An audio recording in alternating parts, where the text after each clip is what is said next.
Hai guys, kembali lagi bersama gue Ropek bukan, yang sebenarnya bukan Ropek. Kali ini gue kembali bermain Clash of Clans. Di sini gue akan membagikan cara gabung klan akan tetapi jenis akun dibatasi. Seperti ini misalnya.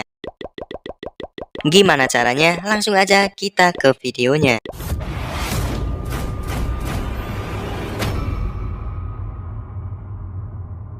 Oke guys, jadi masalah akun seperti ini terjadi karena sekarang tuh kalau login tiba-tiba ada notif masukkan umur seperti ini. Mungkin karena kalian memasukkan umur di bawah 18 tahun sehingga terjadi masalah seperti awal video tadi.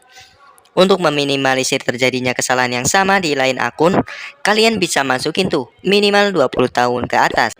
Ini bukan ngajarin buat bohong ya guys.